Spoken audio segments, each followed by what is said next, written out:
इसी मंदिर के सामने में जहां पर आप ये लकड़ी देख रहे हैं, ये पेड़ कटा हुआ देख रहे हैं, यहीं पर उन्हें अंतिम संस्कार किया जाता है। यहाँ पर महाशिवरात्रि के समय जो भीड़ लगा हुआ करता था 2-3 सालों तक, वो भीड़ शायद अब गुमनाम सा बन गया है। और इसीलिए हम आपको भीतर में लिए चलते हैं महादेव के, सिद्धेश्वर नाथ महादेव के मंदिर के भीतर में। आप ये, अगर परमात्मा में आत्मा का अगर मिलन हुआ है तो वो भला अपवित्र कैसे होगा? आप मुझे ये सवाल का जवाब दे दें। हालांकि बहुत ज्यादा घर से भोजन बनाकर मिस्त्री सके खिलाते थे, कोनो यहाँ से नहीं, घर से माए पितियाइन सब खाना लेकर मूड़ी पर यहाँ लाकर जन किया मिस्त्री के खिलाने वाला काम।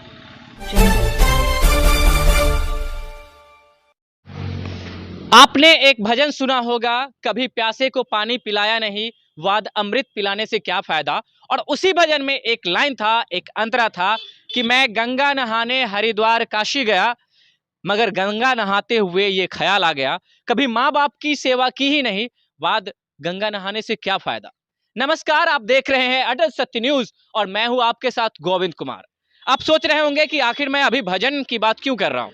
एक्चुअली क्या है कि मैं जिस स्थान पर खड़ा हूं वो स्थान है बाबा सिद्धेश्वर नाथ महादेव का।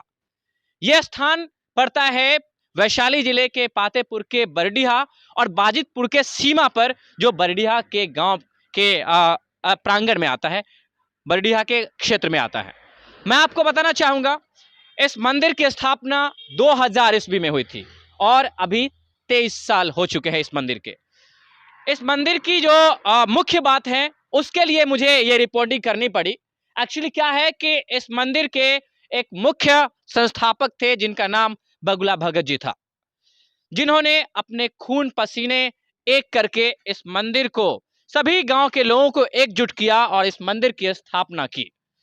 ऐसा इसलिए क्योंकि कहा जाता है कि इस मंदिर की स्थापना होने से पहले इस गांव में लगातार चोरी चमारी, डकैती, लूटपाट की घटनाएं होती रहती थी और इसे लोग दैवीय प्रकोप मानते थे और इसके निवारण के लिए इस मंदिर की स्थापना की गई थी।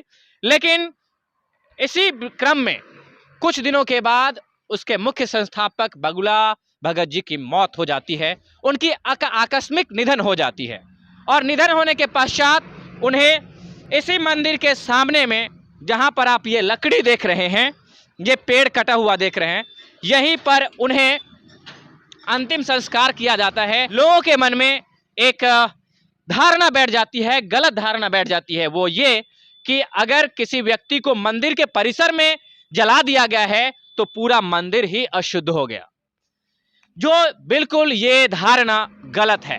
क्योंकि कहा जाता है और आपने देखा भी होगा कि महादेव का वास शमशान घाट में ही होता है। आपने बहुत सारे शमशान घाट देखे होंगे जहां पर महादेव का मंदिर होता है और आपने महादेव को पूरे अंग में आपने विभूति भी लगाए हुए देखा होगा, यानी राख लगाए हुए देखा होगा।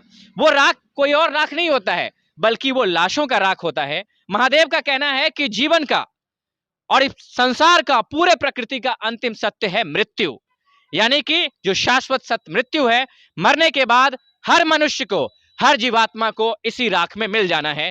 इसलिए वो राख महादेव को प्रिय है और यहाँ के ग्रामीण के मन में ऐसी गलत धारणा बैठ गई और इसीलिए उन्होंने यहाँ पर आना छोड़ दिया।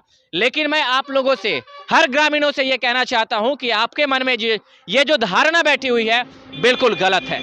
क्योंकि जो राख, जिस लाश का ढेर महादेव को प्रिय हो सकता है, वो जगह, वो मंदिर अपवित्र, महादेव का स्थान अपवित्र कैसे हो सकता है? आप ये मुझे बताइए।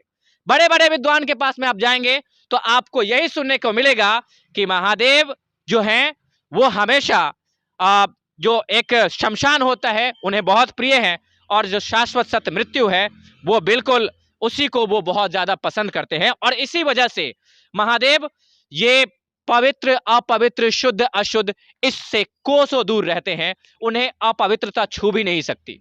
अपवित्र और अशुद्ध की परिभाषा मैं आपको बताना चाहूंगा। अपवित्र उसे कहते हैं जो कुकर्म किया गया हो, अशुद्ध उसे कहते हैं जिसमें छल कपट और लोभ से किसी काम को किया गया हो, वो अपवित्र और वो अशुद्ध होता है। लेकिन अगर परमात्मा में आत्मा का अगर मिलन हुआ है तो वो भला अपवित्र कैसे होगा? आप मुझे ये सवाल का जवाब दे दें। हालांकि बहुत सारे ऐसे भी लोग हैं जो यहाँ पर पूजा करने के लिए आते हैं और हर सोमवार शिवरात्रि को यहाँ पर आकर महादेव के दर्शन करते हैं। और मैं आपको एक चीज और बताना चाहूंगा, यदि आप अपने घर के देवता को, अपने ग्राम के देवता को खुश नहीं करते हैं और आप किसी भी देवालय में चले जाएं, यहाँ से चाहे वो कश्मीर से कन्याकुमारी तक हो, चाहे वो माता वैष्णो देवी हो या फिर काशी विश्वनाथ हो, महादेव आपसे प्रसन्न नहीं हो सकते हैं। क्योंकि महादेव जो हैं वो प्रसन्न उसी समय होंगे जब आप अपने घर के देवता को खुश करेंगे। उसी प्रकार जैसे जब तक आप अपने माता पिता की सेवा और उनको खुश नहीं रखेंगे तब तक संसार में आपको सारी सेवाएं व्यर्थ है। उसी प्रकार से जब तक आप अपने महादेव को, अपने स्थानीय देवता को खुश नहीं रखेंगे तब तक सारे तीर्थ, सारे स्थान, जो है स्थल, सब कुछ व्यर्थ हो जाते हैं। और भी बाकी मैं आपको बताना चाहूंगा, यहाँ पर महाशिवरात्रि के समय जो भीड़ लगा हुआ करता था 2-3 सालों तक, वो भीड़ शायद अब गुमनाम सा बन गया है। और इसीलिए हम आपको भीतर में लिए चलते हैं महादेव के, सिद्धेश्वर नाथ महादेव के मंदिर के भीतर में। आप ये देख सकते हैं महादेव का ये पवित्र यहाँ पर शिवलिंग है जो नंदी इनके साथ विराजित हैं। और लोगों के मन में गलत धारणा के बैठे होने के कारण यहाँ पर महादेव जो हैं वो अपने भक्तों की यहाँ पर आस देख रहे हैं कि मेरे भक्त आए और इस बात को समझे कि सच्चाई क्या है। हालांकि महादेव को पूजा पाठ कोई करे या ना करे उससे कोई मतलब नहीं होता, लेकिन महादेव इस चीज की आस जरूर देख रहे हैं कि भक्त सच्चाई को समझे और तब जाके वो निर्णय ले कि गलत क्या है और सही क्या है। और आपको अब हम लिए चलते हैं महादेव के इस परिसर, महादेव मंदिर के परिसर के उस जगह पर जहां पर नंदी, महादेव और माता गौरी की प्रतिमा और भगवान महावीर का प्रतिमा यहाँ पर विराजित है। साथ ही यहाँ पर आप देख सकते हैं बहुत ही सुंदर वातावरण है। लेकिन ये इस वातावरण की जो चमक थी 2-3 साल पहले यानी कि जो मंदिर बना था उसके 2-3 साल बाद, वो चमक शायद अब खत्म हो चुकी है 23 साल बीतने के बाद। और ये सब लोगों के मन में गलत धारणा बैठे होने के कारण है। यहाँ बगुला भगत जी के भाई एकनाथ जी मौजूद हैं, इनसे जानते हैं और कुछ सवाल जवाब करते हैं। जी, नाम बताएंगे? एकनाथ राय। ये बताइए इस मंदिर की स्थापना कब हुई थी? 2000 में। ये बताएं कि मंदिर की स्थापना के बाद लोगों का आना और जाना, क्या मैंने जो बताया है उसी के कारण यहाँ पर छोड़ दिए लोगों ने? हाँ हाँ। और कितना मेहनत लगा था आप दोनों भाइयों को बनाने? बहुत ज्यादा घर से भोजन बनाकर मिस्त्री सके खिलाते थे। कोनो यहाँ से नहीं, घर से माए पितियाइन सब खाना लेकर मूड़ी पर यहाँ लाकर जन किया मिस्त्री के खिलाने वाला काम। कोनो यहाँ गांव से ना जी। बहुत जब मेहनत का जैसे जब मंदिर बन रहा था उस समय लोगों का, ग्रामीणों का सहयोग मिला था? हाँ, मिला है जी। हाँ, बहुत नौजवान सब साथ दिए हैं। ये बात नहीं है कि ये साथ न दिया है, सब साथ दिए हैं। सब साथे देने वाले सब है, खाड़े सब हैं, साथे दिए हैं। नौजवान सब बहुत साथ दिया है। ये बात नहीं है कि ये न दिए है। अभी लोग पूजा करने के लिए आते हैं या नहीं? कम मात्रा में आते हैं या फिर? मात्रा में आते हैं और ज्यादा लोग जबहट भागे हैं।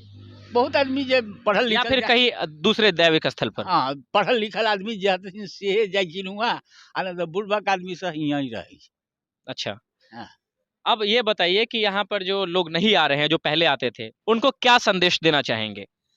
आप क्या संदेश दीजिएगा? आप तो भोला बाबा देंगे संदेश, जो क्या देना चाहिए। लोगों को आप आह्वान करना चाहते हैं कि लोगों के मन में जो ये बैठी गलत धारणा है उसको वो छोड़े और यहाँ पर आए और महादेव के पूजा को करें? पूजा करें जी। हाँ, ये सब माने खुशी से पूजा करें यहाँ, यह सब बात होना चाहिए। और क्या, हम तो ज्यादा कोनो विद्वान नहीं है कि जे ज्यादा तनी बढ़ा के हम बोलूँ।